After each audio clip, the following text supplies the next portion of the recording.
Vamos lá, meus amores. Esse bloquinho aqui é dedicado para a gente analisar os excluídos da sucessão, no caso da indignidade e da deserdação, e falar um pouquinho sobre a ação de petição de herança. A ação de petição de herança, ela tem uma natureza declaratória e também condenatória. Por quê? Essa ação, ela visa o reconhecimento do status de herdeiro.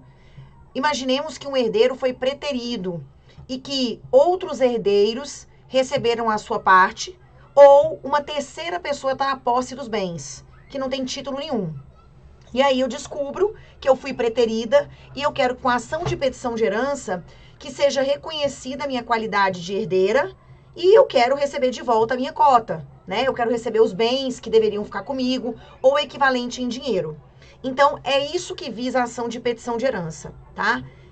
Aqui o detalhe importante, gente, diz respeito à questão de prazos, tá? Há alguns autores que dizem que essa ação, ela seria, na verdade, desculpa. Alguns autores dizem que essa pretensão é imprescritível, quando, na verdade, o entendimento que prevalece é que se trata de uma pretensão prescritível e que o prazo seria um prazo de 10 anos, né? O prazo geral do Código Civil, tá? E é um prazo decenal a contar aí, no caso da abertura da sucessão.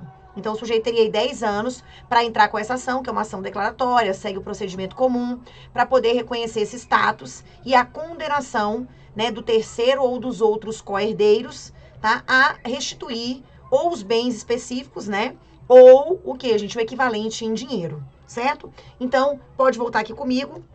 O que dizer, então, sobre a ação de petição de herança, a petitio hereditatis? Ela é uma ação real e universal, visa a devolução do patrimônio hereditário, e aí os artigos são os artigos 1824 e 1828, tá? Aqui eu coloquei para vocês o seguinte: a ação de petição de herança, petitio hereditatis, é a que utiliza o herdeiro para que se reconheça e torne efetiva essa sua qualidade de herdeiro e, consequentemente, lhe sejam restituídos de maneira total ou parcial, então, lhe sejam restituídos total ou parcialmente os bens da herança com os frutos, rendimentos e acessórios, tá? Aqui, nas palavras do querido Zeno Veloso, né? Um autor aí extraordinário, professor extraordinário que a gente perdeu aí no ano de 2021, tá? Quem é autor da ação de petição de herança? O herdeiro preterido. Quem é réu? Outros herdeiros que receberam a herança ou o terceiro que possui os bens da herança sem título legítimo de herdeiro, certo? Aí eu coloquei para vocês aqui o seguinte: primeiro, temos um julgado aqui falando sobre reconhecimento de paternidade pós-mortem e do direito sucessório da herdeira preterida, prática de atos de autodefesa da posse, turbação caracterizada e ação de manutenção de posse. Mais uma vez aqui envolvendo também a parte processual, né? Julgadozinho de 2013. Depois, partilha, herança, viúva, meeira. Vários julgados, gente, falando sobre petição de herança. Eu quero fazer uma análise com vocês dos dispositivos e da parte da prescrição. O herdeiro, ele pode, em ação de petição de herança, demandar o reconhecimento do seu direito sucessório para obter a restituição da herança ou de parte dela contra quem, na qualidade de herdeiro ou mesmo sem nenhum título, a possua. A ação de petição de herança, ainda que exercida por um só dos herdeiros, ela pode compreender todos os bens hereditários. O possuidor da herança, ou seja, os outros co-herdeiros, né, ou a pessoa que está sem título, o possuidor da herança está obrigado a restituir os bens do acervo, fixando-se-lhe a responsabilidade segundo a sua posse, observado o disposto nos artigos 1214 a 1222. Vai depender aqui a questão da posse de boa-fé, de má-fé, tá? A partir da citação, a responsabilidade do possuidor, ela se há de aferir pelas regras concernentes à posse de má-fé e à mora, tá? A partir da citação, porque ele já sabe que ele possui indevidamente. O herdeiro, ele pode demandar os bens da herança, mesmo em poder de terceiros, sem prejuízo da responsabilidade do possuidor originário pelo valor dos bens que foram vendidos. Até porque, gente, muitas vezes a gente está diante daquele herdeiro aparente. É só a gente imaginar o seguinte: imagina que um sujeito faleceu e ele só tinha vivo, todo mundo só tinha notícia de um sobrinho. Então vem aqui comigo. Raquel, imagina que esse sujeito aqui, ele faleceu, o nosso velho João, e o João deixou conhecido de todo mundo apenas um sobrinho. O sobrinho, o Clóvis. O Clóvis né, fez o inventário, adjudicou o bem, que era uma casa, e aí, posteriormente, ele vendeu a casa para Ana. E aí aparece quem, gente? Tempos depois, aparece, vamos colocar aqui, o Jorge. E o Jorge, ele demonstra que ele era filho de João. Então, ele é o único herdeiro. Ele é um herdeiro, inclusive, necessário. Só que, para todos os efeitos, o Clóvis era o herdeiro aparente. E aqui eu estou diante de uma terceira de boa-fé. Então, a gente não tem como reaver a casa, tá? Mas, no caso aqui, gente, o Clóvis, o sobrinho, vai ter que restituir o equivalente em dinheiro, tá? Então, aqui, ó, o herdeiro pode demandar os bens, mesmo em poder de terceiros, sem prejuízo da responsabilidade do possuidor originário pelo valor dos bens. São eficazes as alienações feitas a título oneroso pelo herdeiro aparente a um terceiro de boa-fé. É claro, se o caso aqui fosse de doação, o bem teria que ser restituído? Teria, tá? No caso de doação, haverá a restituição.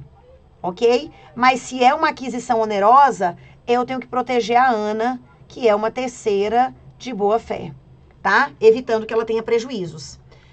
O herdeiro aparente que de boa-fé houver pago um legado, não está obrigado a prestar o equivalente ao verdadeiro sucessor, ressalvado a este o direito de proceder contra quem recebeu o legado, tá? Aqui já é um cumprimento de disposições de última vontade, né, de testamento.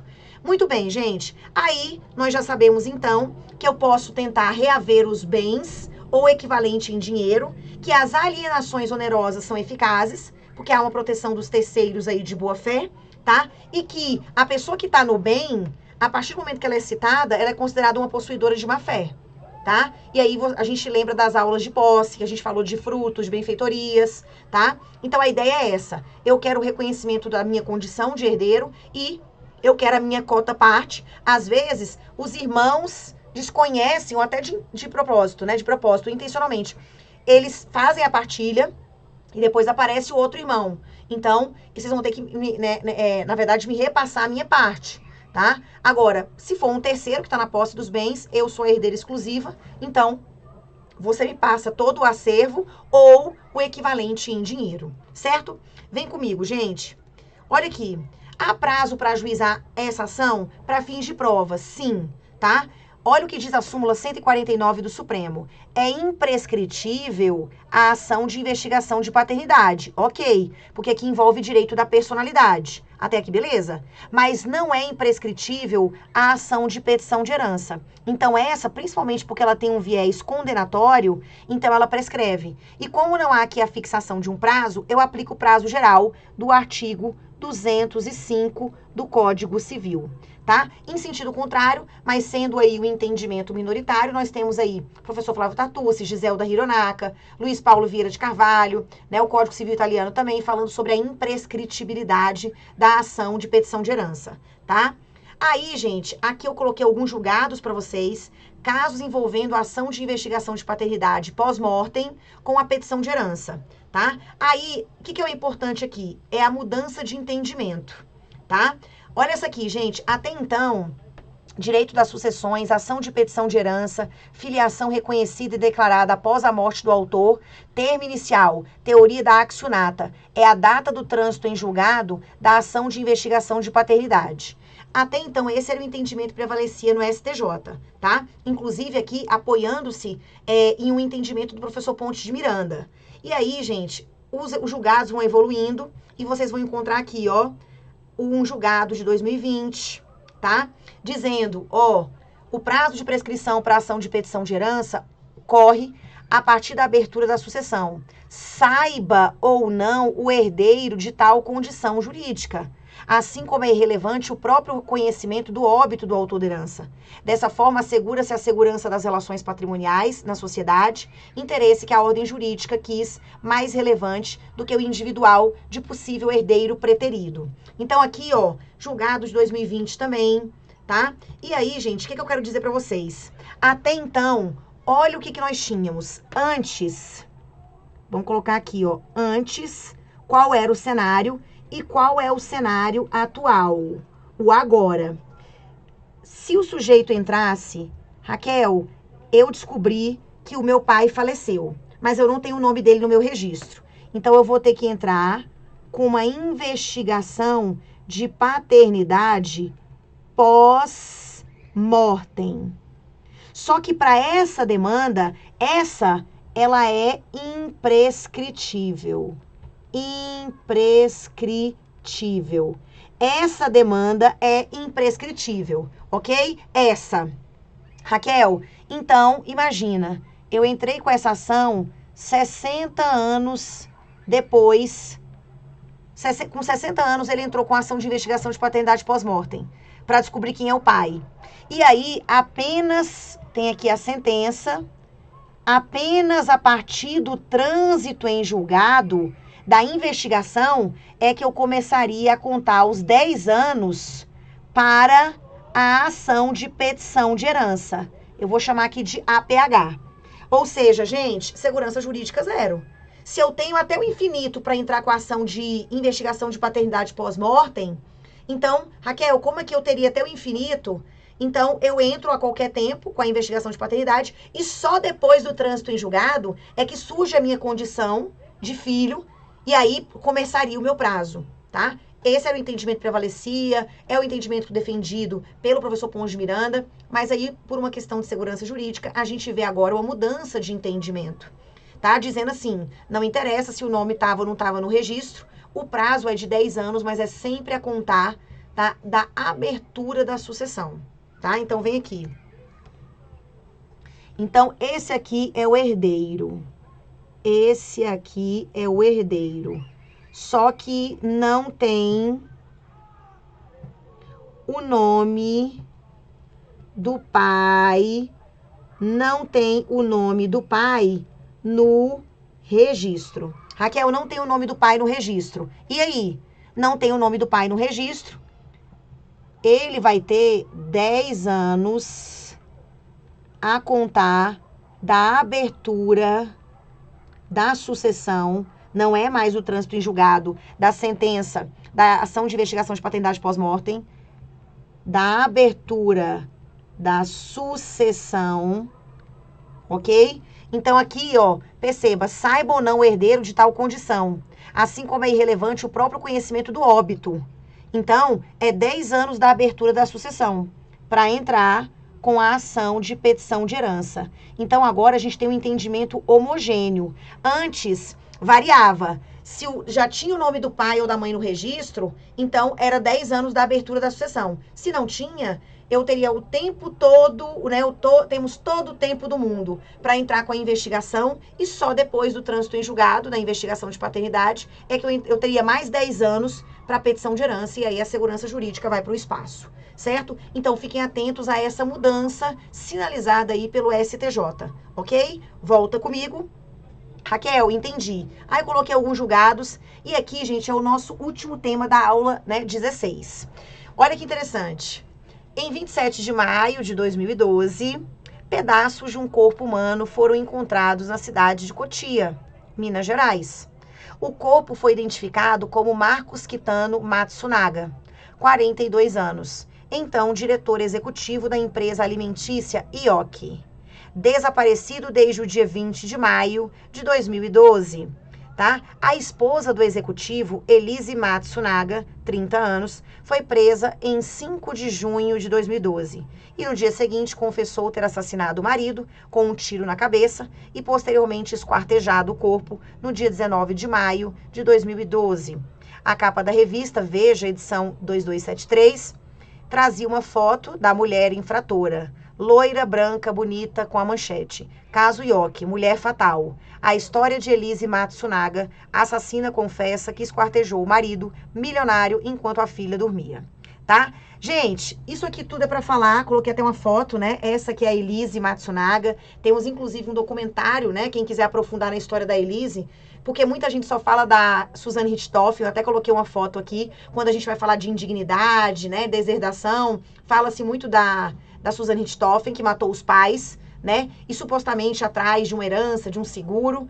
Mas nós temos aí o caso da Elise Matsunaga, que está no Netflix. Tem um documentário, né? Em que ela... gente, eu particularmente achei fantástico o documentário. Assim, conhecer a história dela. Não tô falando que eu apoio, que isso justifica o que aconteceu, mas vale a pena, tá? É um documentário em que ela expõe a versão dela dos fatos, tá? Raquel, tudo isso para quê? Para contextualizar e a gente falar sobre os excluídos da sucessão. As duas hipóteses de exclusão da sucessão são as hipóteses de indignidade e deserdação. São aqui, gente, punições. Só são punições civis.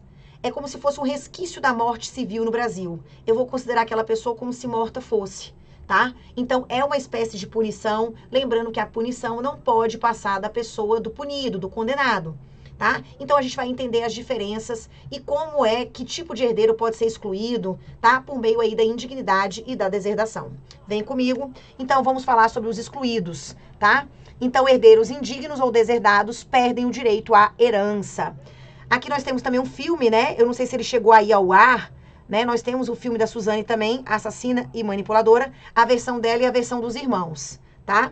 Vamos aqui, gente. Na verdade, trata-se, então, de uma punição de pena civil.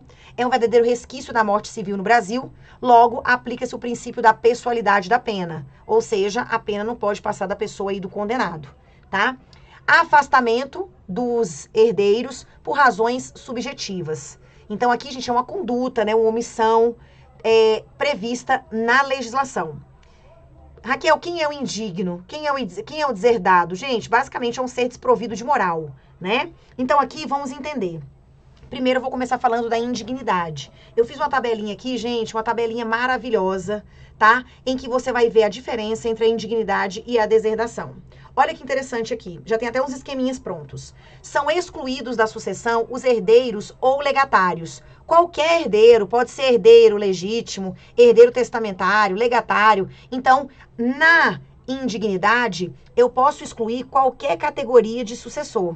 Pode ser herdeiro legítimo, pode ser testamentário, pode ser legatário, tá? Então, aqui, como é que a gente exclui? Percebam que eu tô falando que são excluídos da herança, são excluídos da sucessão e não da meação, tá?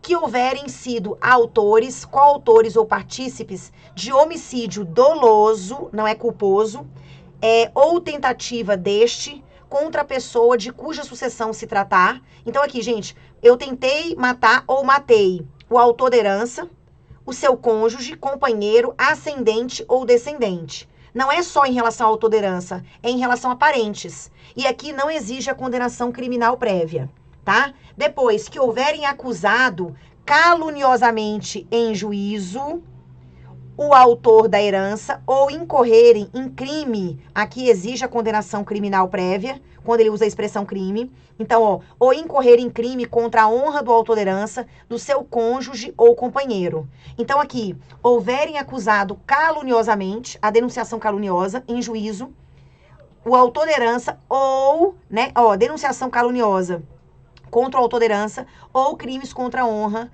né, em relação ao autor da herança, o cônjuge ou companheiro. E que por violência ou meios fraudulentos inibirem ou obstarem o autor da herança de dispor livremente de seus bens por ato de última vontade. Então, violência física ou psicológica. Pode ser aqui, gente, uma violação de um testamento.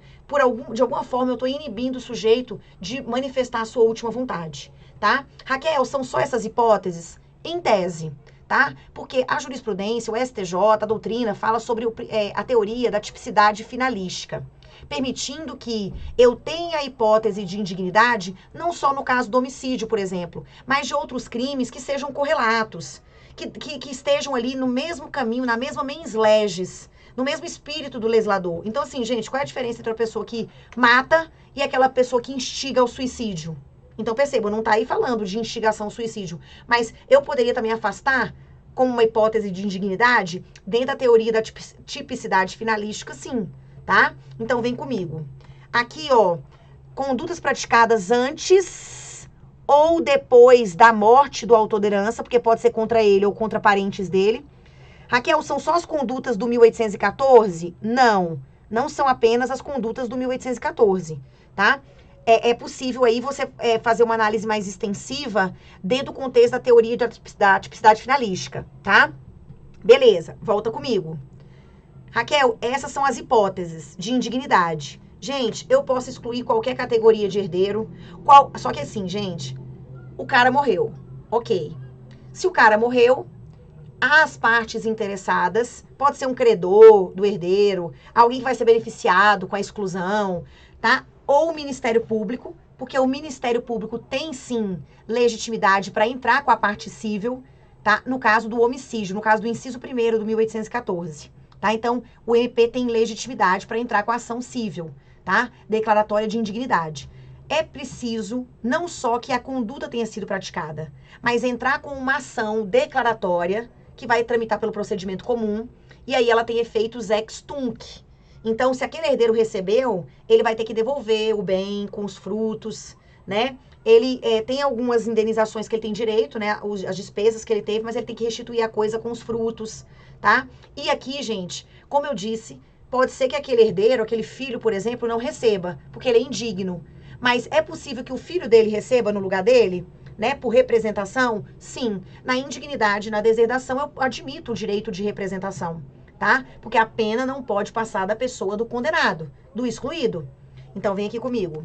Raquel, olha o esqueminha que eu deixei, gente. Indignidade. Qualquer tipo de herdeiro, conduta praticada antes ou depois da abertura da sucessão, tem que entrar com a ação declaratória de indignidade, tá? Lembrando que nessa ação cabem também as tutelas provisórias, como tutela cautelar, para evitar a venda, né? Que o indigno venda e disponha do patrimônio para terceiros de boa-fé. E o prazo para essa ação é um prazo decadencial de 4 anos, a contar da abertura da sucessão. Lembra, os efeitos são pessoais, por isso que gera direito de representação, e admite o perdão. Então, gente, é possível que o sujeito tenha tentado me matar, não conseguiu. E eu, posteriormente, faça um documento, pode ser até um testamento, tá? Em que eu perdoo ele, né? Expressamente eu perdoo, dizendo que eu quero que quando eu falecer, ele receba normalmente a herança. Então, admite-se o perdão, a reabilitação do indigno, tá? Volta aqui comigo. Raquel, aqui eu coloquei, gente, vários julgados, mas eu quero antes... Olha que interessante isso aqui, gente. Eu coloquei aqui esse exemplo, vou usar até uma canetinha verde para ficar diferente. O João, ele é viúvo e ele morreu, deixando filho 1, filho 2 e filho 3, o neto 1 e o neto 2, que são filhos do F1, o neto 3, filho do F2 e o neto 4, filho do F3. O que aconteceu nesse caso? Gente, o F3 renunciou. Raquel, renúncia não gera direito de representação. Beleza. O F2 está na área. E o F1 foi declarado indigno, tá? Ele foi responsável pelo envenenamento. Então, foi um homicídio doloso, tá? O F1 foi declarado indigno. Então, aqui há direito de representação. Lembra da perguntinha que a gente faz? Tem alguém habilitado aí na categoria, na classe dos descendentes de primeiro grau? Tem o F2. Então, nesse caso, os netos de F1, né? Na verdade, os filhos de F1 e netos do João vão receber no lugar do F1. Então, aqui, ó, eu coloquei o patrimônio de 200 mil. Então, fica 100 para o F2, tá aqui, ó. Ele recebe por direito próprio por cabeça. E os outros 100 são divididos de forma igualitária para o neto 1 e o neto 2, que vão estar recebendo por direito de representação ou estirpe, por causa da indignidade.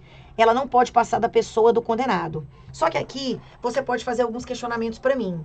Raquel, imagina que o filho não recebe, mas o neto recebe. Só que o neto é menor de idade. Será que esse pai, que era o filho, vai poder administrar esse patrimônio até o filho dele ficar maior?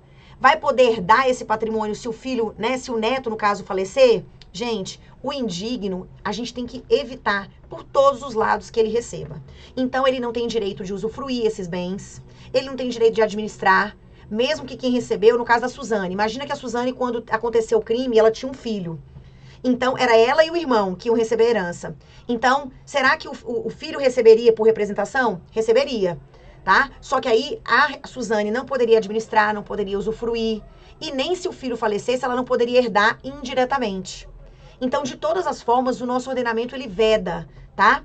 E aí, por isso também, que admite-se a legitimidade do MP. Porque, às vezes, os parentes ficam com medo de entrar com a ação e sofrer uma retaliação, né? Existe toda uma questão aqui. Então, por isso que nas hipóteses do inciso 1º, do homicídio, o MP também teria legitimidade, tá? Ou quando houver interesse, né, interesse público, tá? Volta aqui comigo. Então, temos aqui, eu acho que eu até coloquei, tem um enunciado. Deixa eu ver aqui, gente. Ó, o enunciado 116. Lembrando, tá? Nós temos uma redação aqui que foi alterada em 2017. Então, ó, a exclusão do herdeiro ou legatário, em qualquer desses casos de indignidade, será declarado por sentença.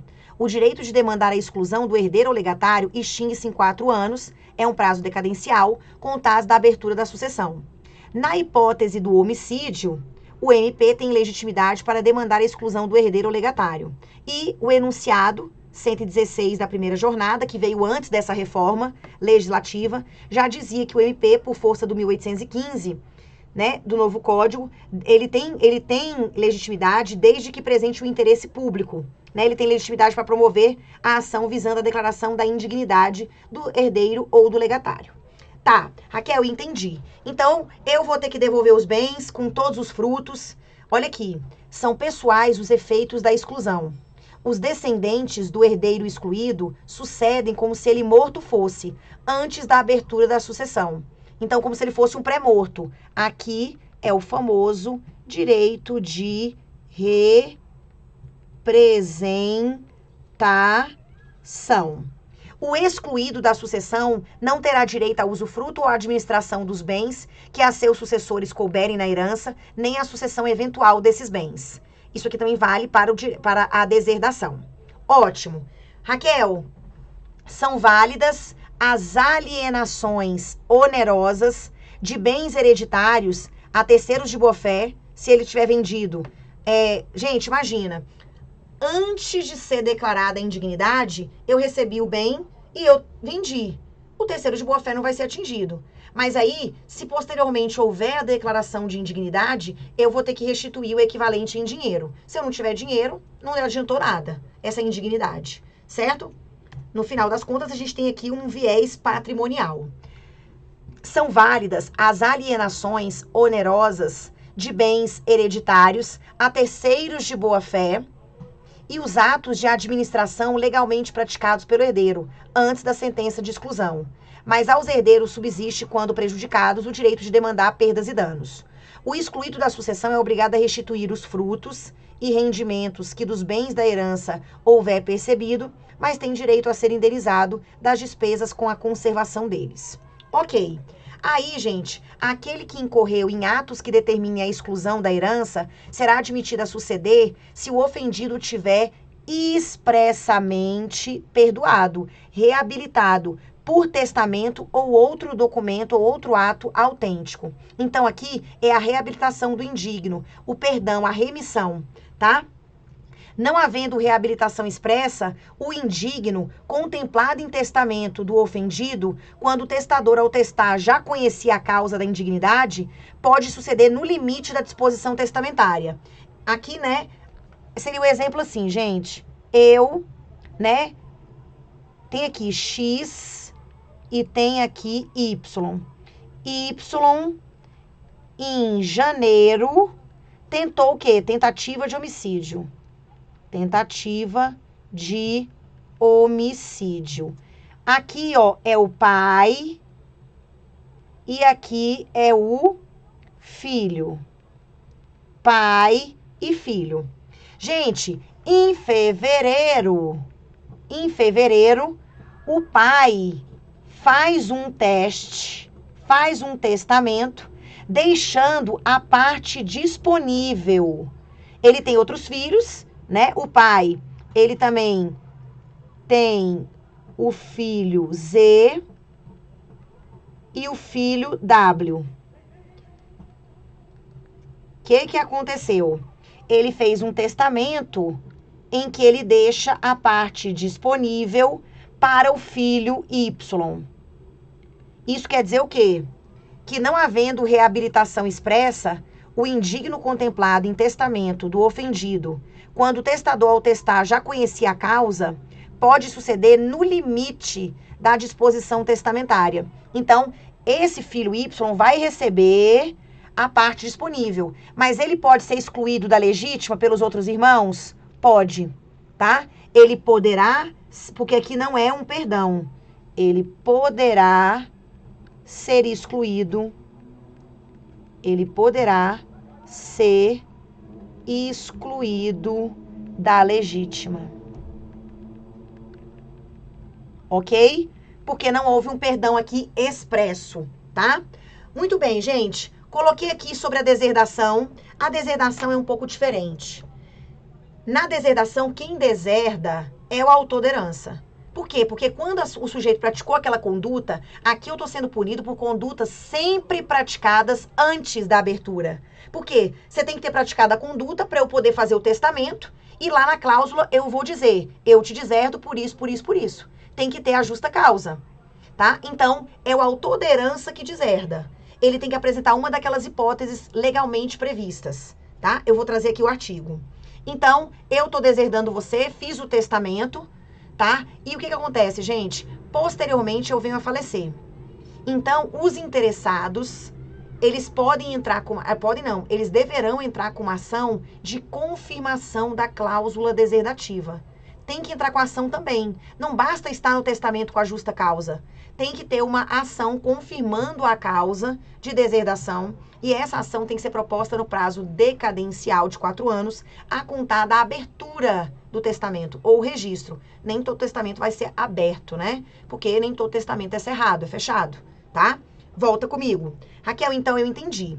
Na deserdação, eu estou falando de sucessão testamentária. Ah, tem um ponto importantíssimo. Só tem uma categoria de herdeiros que podem ser excluídos pela deserdação, que são os herdeiros necessários. Eles serão excluídos aí da legítima. Então, na deserdação, eu só posso excluir herdeiros necessários.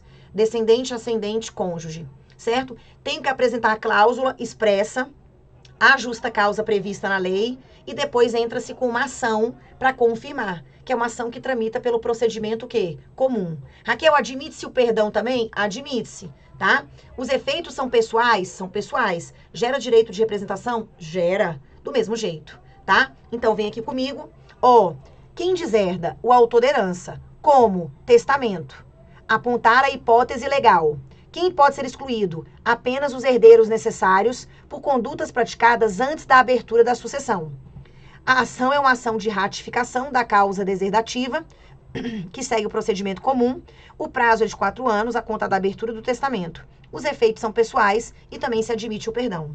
Aí, quais são as hipóteses? Além das hipóteses de indignidade, que podem ser utilizadas aqui também, tá? Pode ser caso de ofensa física, tá? Ofensa física, injúria grave, relações ilícitas com a madrasta ou padrasto, desamparo, pode ser até material ou afetivo. Tem até agora um projeto de lei, gente, para inserir o abandono afetivo, tá? Como caso de deserdação. Desamparo do ascendente em alienação mental ou grave enfermidade, tá? Temos aqui também, ó, relações ilícitas com a mulher ou companheira do filho ou a do neto, ou com o marido ou companheiro da filha ou da neta, e desamparo do filho ou neto com deficiência mental ou grave enfermidade, tá? Somente com a expressa declaração da causa pode a deserdação ser ordenada em testamento. Ao herdeiro instituído ou aquele a quem aproveite a deserdação, incumbe provar a veracidade da causa alegada pelo testador. Ou seja, eu também preciso ajuizar uma ação, né? Ação de ratificação ou confirmação da deserdação. O direito de provar a causa da deserdação extingue-se no prazo de 4 anos, a contar da abertura do testamento. Gente, basicamente, tá? Eu deixei aqui para vocês um esquema top, que é a nossa tabelinha.